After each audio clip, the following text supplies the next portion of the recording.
Sous contrôle judiciaire, Pierre Palmade l'est toujours. Hospitalisé, encore. Victime d'un accident vasculaire cérébral, AVC, le 25 février dernier, l'humoriste de 54 ans a été transporté en urgence à l'hôpital Marie-Lannelongue, au Plessis-Robinson, où il se trouve d'ailleurs toujours.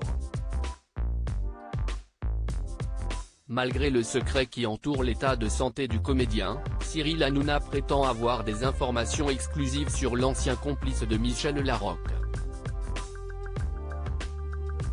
On m'a dit que c'était plutôt sérieux, que ce n'était pas un petit AVC, a affirmé l'animateur dans TPMP ce mardi 21 mars. Des propos confirmés ensuite par Gilles Verdet.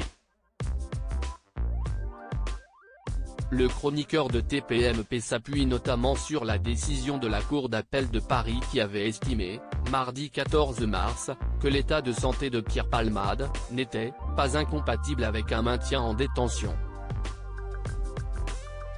Selon France Info, elle avait alors jugé que l'évolution de cet état de santé amoindrit les risques qui avaient fondé la décision de placement en détention provisoire.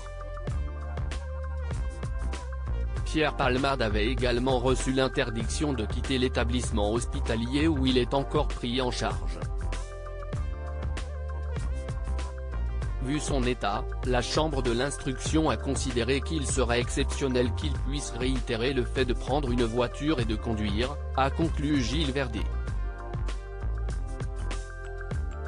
Comment Pierre Palmade arrivait à sauver les apparences? Une question persiste dans l'affaire Pierre Palmade, comment l'humoriste est-il arrivé à mener une si belle carrière sur scène tout en consommant très régulièrement de la cocaïne?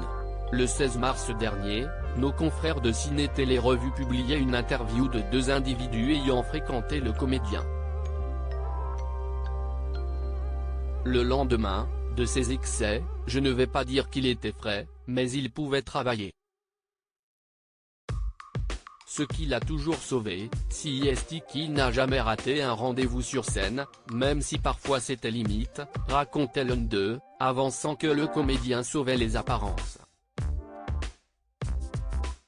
C'est ce qui lui a permis de passer aussi longtemps entre les mailles du filet. Le piège se sera finalement refermé sur Pierre Palmade dans le fracas d'un terrible accident de voiture.